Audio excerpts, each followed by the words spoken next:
Hey everybody, my name's Greg Wilmot. I'm responsible for sales here at StaffConnect. So thank you everybody for joining today's webinar. Just in terms of today, what the webinar is about is to show you a really high level demo of our software and what it does, just to give you a bit of an insight if you're looking at these sorts of projects potentially in the future.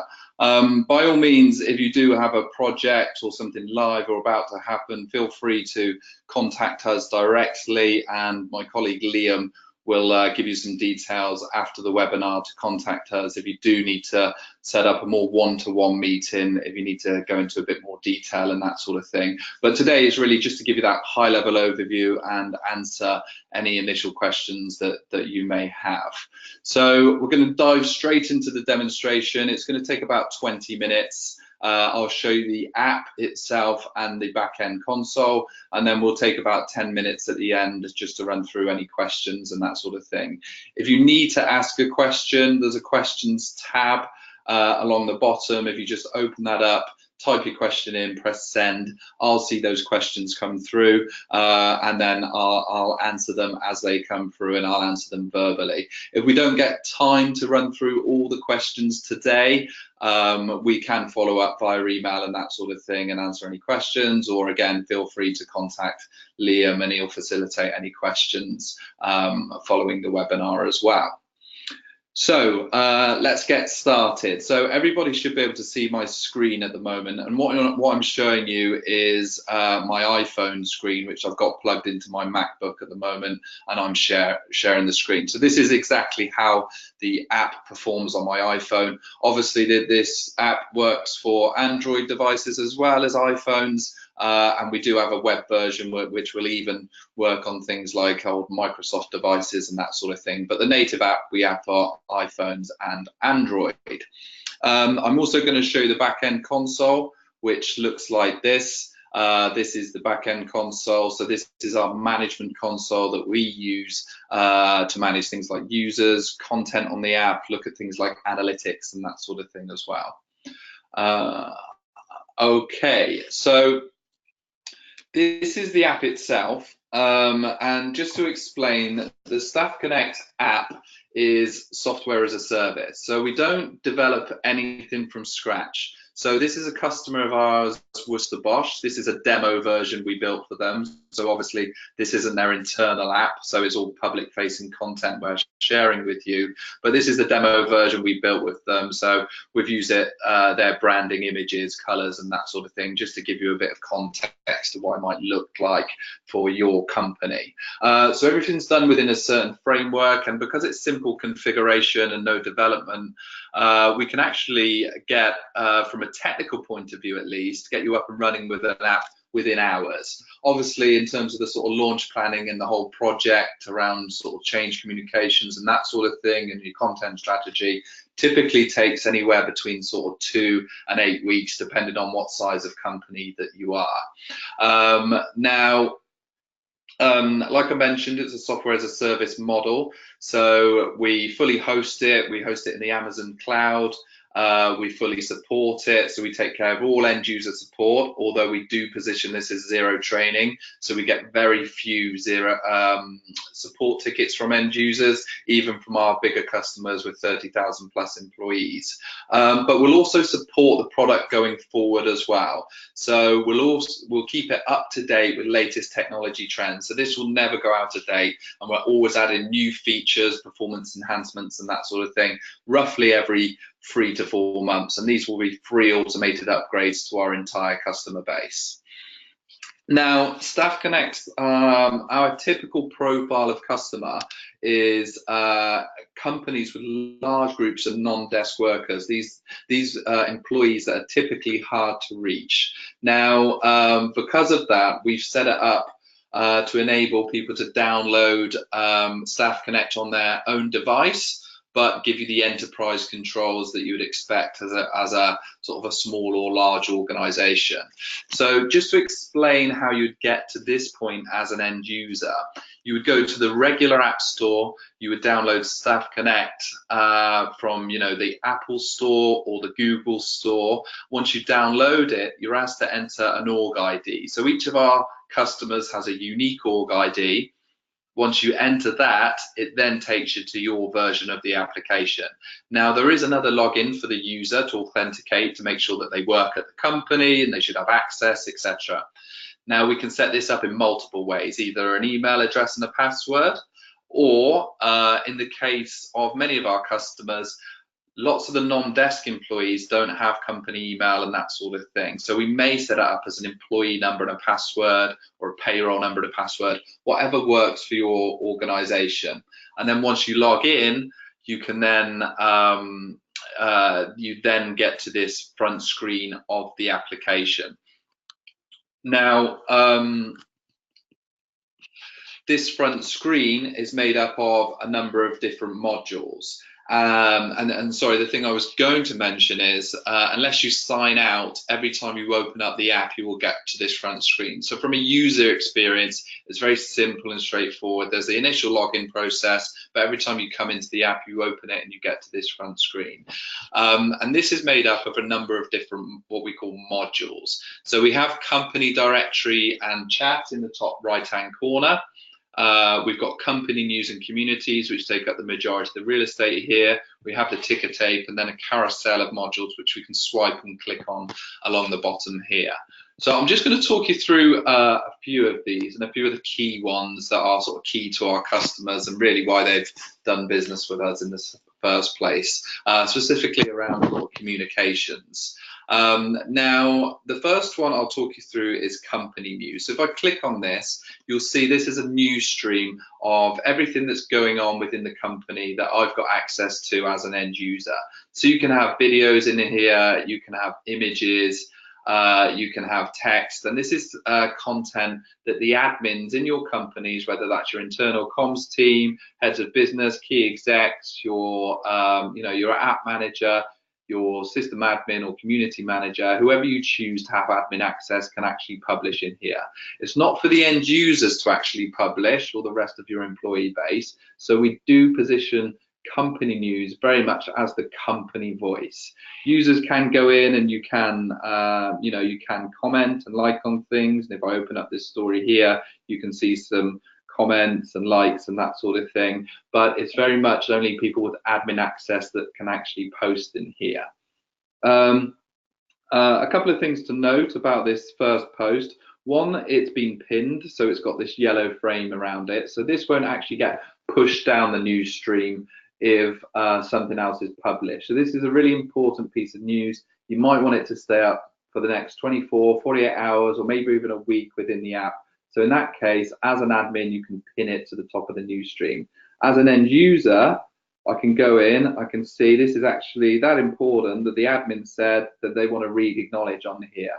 So I can see this is say acknowledge as read, and if I click that, I click OK, I've now acknowledged that I've read this post, and that's gone green to say that I've actually acknowledged it as read as well. Now, if I go back to the admin console, as an admin and click on company news, you'll see this news stream is replicated.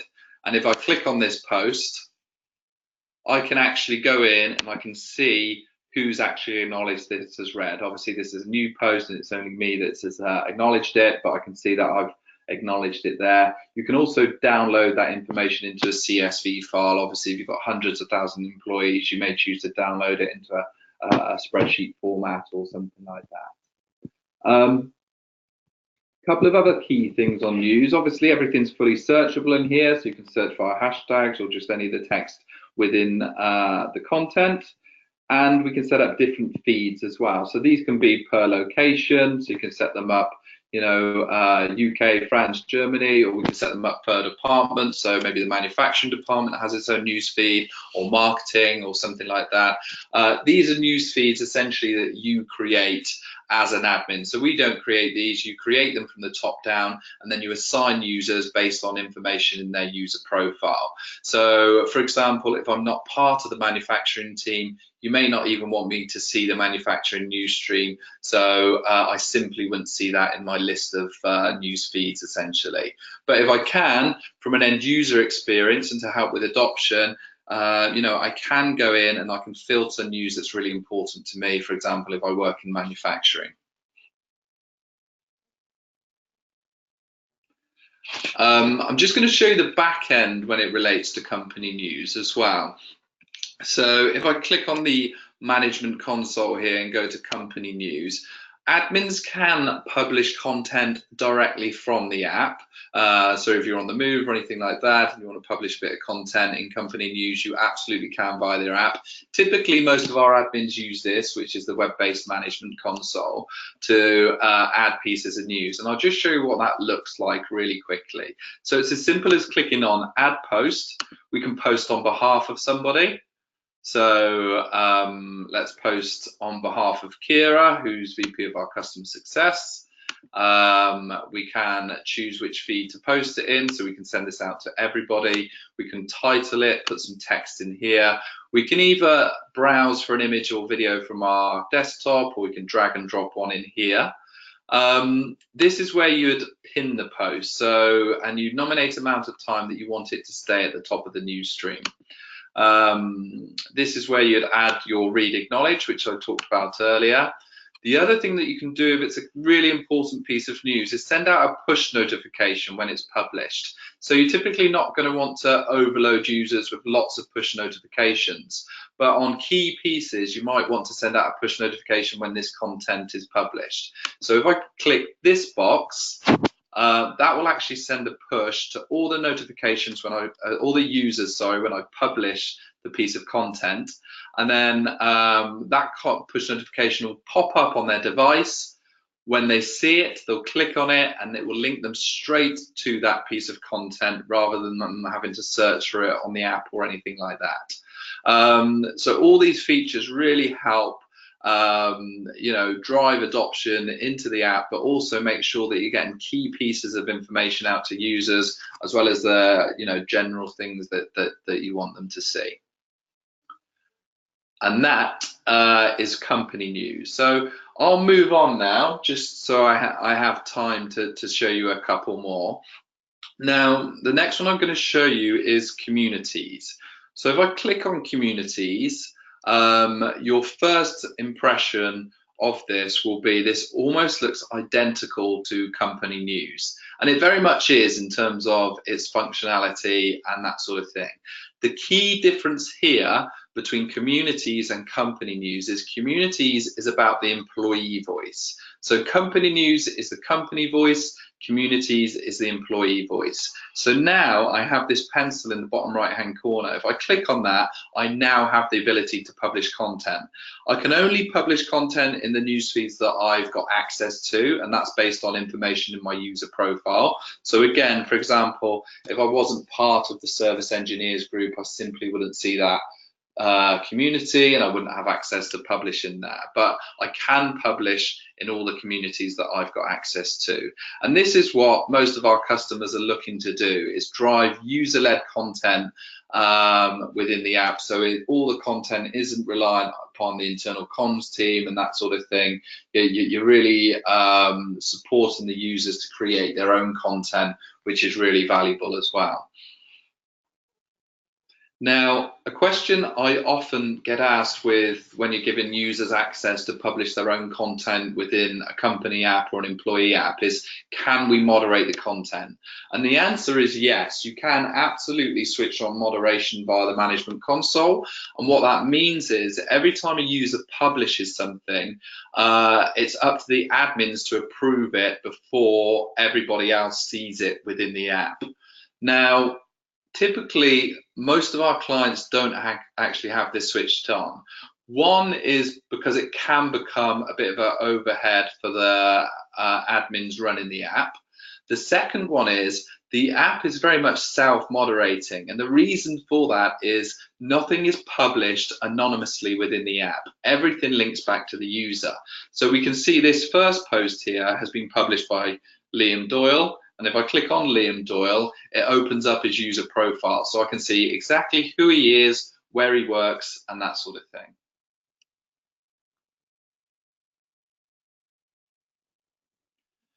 So just a couple of other things that I'm going to show you before we close this short demonstration and ask questions. And before I move into another module, it's just a couple more things via the management console itself. So if I go to the management console here, you probably saw the ticker tape scrolling on the app. That is very simple to update for admins via the management console on a daily, weekly, hourly basis. You just add some text in here, click update, click OK, and that updates it immediately within the app. Now, another thing that you can do as admin, and lots of our clients find this very useful, is send out text-only push notifications. So we've got clients in the US that have used this when there's been bad weather and hurricanes and that sort of thing, to warn employees and just let them know what the sort of procedure is internally for checking in with their managers, or what they should be doing in terms of opening hours and that sort of thing, when they need to send out urgent push notifications. Some of our clients in London have used it during the terror attacks or things like that, for crisis communications as well. But it can be anything really.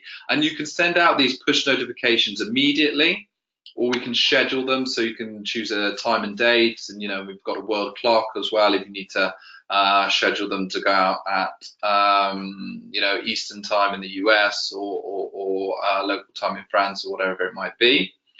We can send them out per location. So rather than send them out to the whole company, we might just want to send it out to London employees, for example. And rather than send it out to everybody in London, it might just be something like a sales incentive. So let's just send it out to the sales guys in London, because it's not really relevant to everybody else. And it might just be something simple like new company survey available today.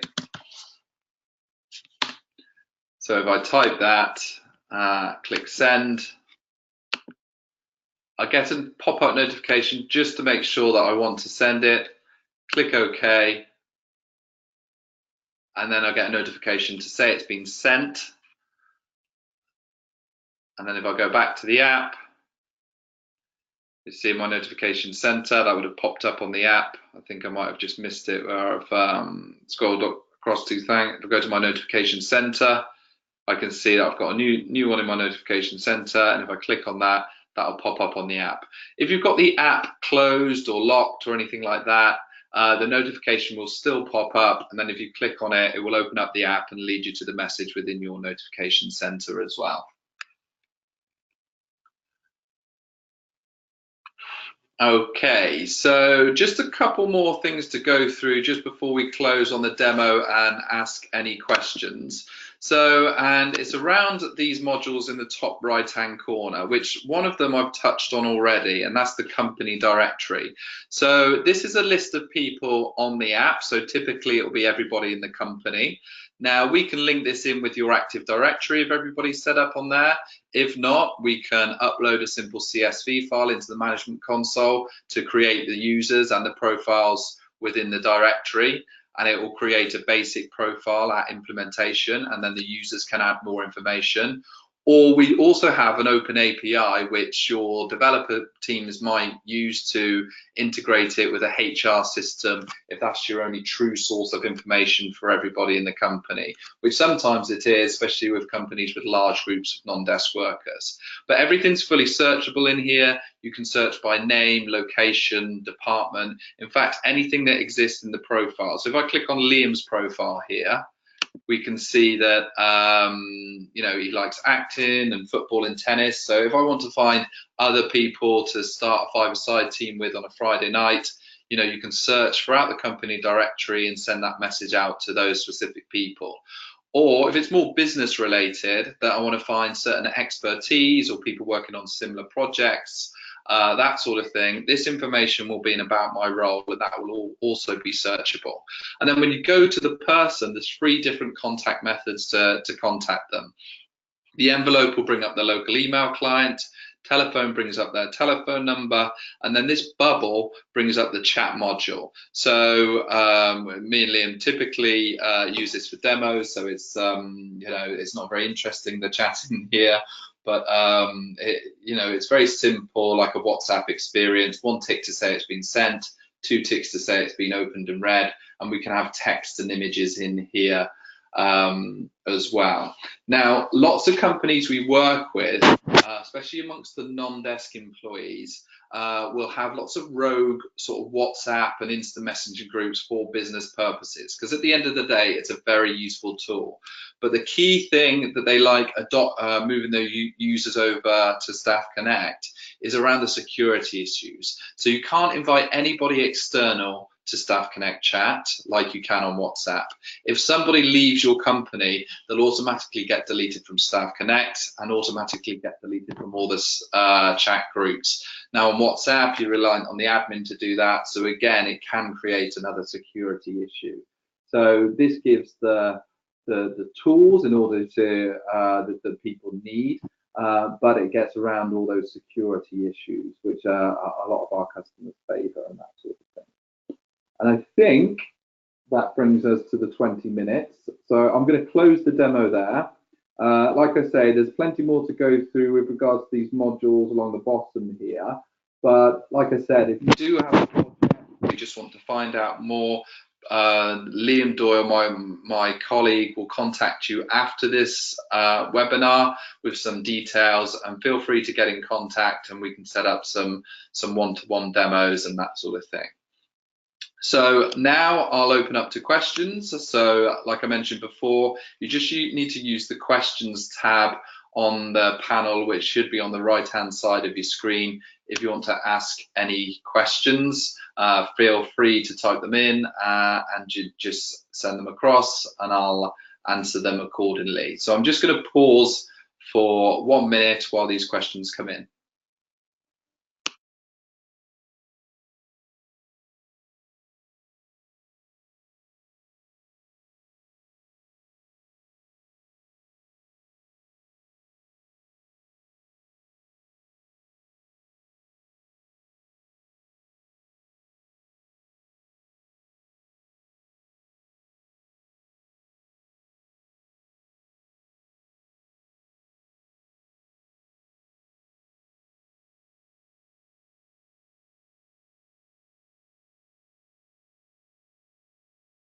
Okay, so we've got a couple of questions here. So the first one is there a module for personalized communications such as total reward statements? I'm assuming you mean like a rewards and recognition module. So well, what we can do is repurpose any of these modules. So we've got some clients that have taken the company news module or the communities module, taken all the functionality in that, but rather than call it company news or communities, which they still might have 2 modules named that, but we might have just added in another circle along the bottom here that says reward and recognition. So you can use all the communication functionality in there to recognize people and make them aware of rewards and that sort of thing, just by repurposing the module. So rather than call it communities, we just rename it rewards and recognition, and then you can use this module to put that information in terms of the communications and that sort of thing. I hope that helps, Heather. Again, if you need a bit more detail on that, feel free to follow up.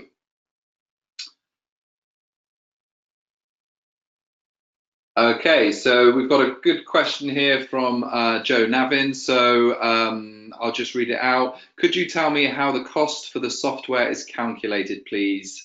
Is it based on number of employees? And Joe, that's absolutely how it's calculated. So we work to a sort of a named user model.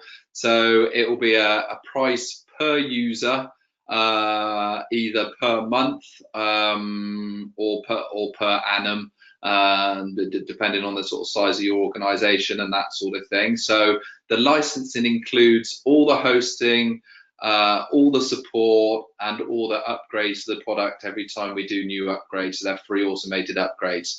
There is one more component to the cost, and that's a one-off implementation fee. Now, that fee is for you to have a dedicated customer success manager run your project for you. Now, the people that we've employed as a business are ex-internal comms professionals that have delivered these types of projects before in large organizations, but now obviously they've got huge experience delivering StaffConnect in multiple organizations, typically across multiple different verticals as well. And these guys have come up with a methodology that will make the initial implementation as successful as possible, but a bunch of other tactics that will make the ongoing success or maximize the ongoing success rather. We're a renewals-based business, so it's really important to us that we don't just give you a piece of software and hope that it works, is that we give you a piece of really good software but work with you on the sort of the implementation planning and the ongoing success to make sure that you're getting maximum ROI from it. Okay, so we've got another question. What other modules are along the bottom? So we've got a survey module. So obviously these are just surveys that you create and you publish out to users. We've got events module, so this will list sort of events that are going on within the company. Library is a documents library. It's not something like SharePoint or Box or something that advanced, but a simple document library that you can put documents in for everybody, things like the employee handbook and that sort of thing. We have a quiz module, and then the next one, we've actually renamed it Payslip and Twitter, but it's our feeds module. So this is bringing in feeds from other web properties, whether they're external things like Twitter or Facebook or YouTube, or internal like your Payslip system or holiday booking system, to turn the app from a communication and engagement app to really an employee hub, which is the sort of direction we're going to as a business, and that again only helps drive adoption.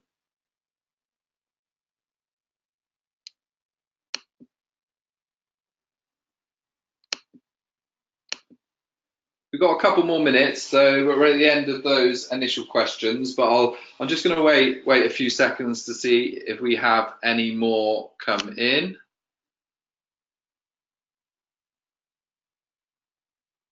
Okay, so we've got, where does the library repository sit, on the app or externally? So it is essentially on the app or within the management console. So as we've got a couple of minutes, I might as well show you. So this is the management console. If I click on library, this is where you create your categories and add resources. So it's all hosted within the management console. These are all PDFs that you create the categories, so it doesn't have to be employee resources. You know, you can make it you know, whatever's right for your company, and then you upload these documents, which are basically all PDF documents because they render really well within the app. Again, we're not looking to be a document repository. The library is about hosting a few key documents that all users need access to, including the non-desk employees. So typically things like the employee handbook, it might be product documents, it might be key health and safety documents, that sort of thing.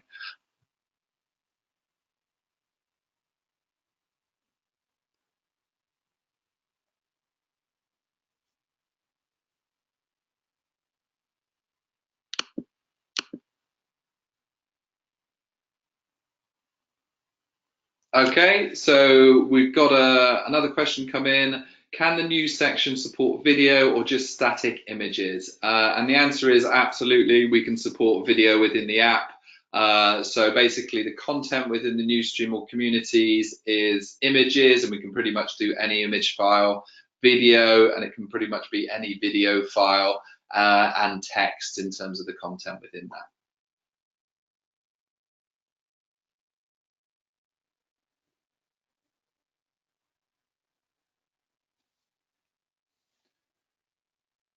Okay, so it doesn't look like we've got any other questions coming in, and we're on the half hour. So I'm going to bring today's webinar to a close. I hope you all enjoyed today's demo and you got what you needed out of it.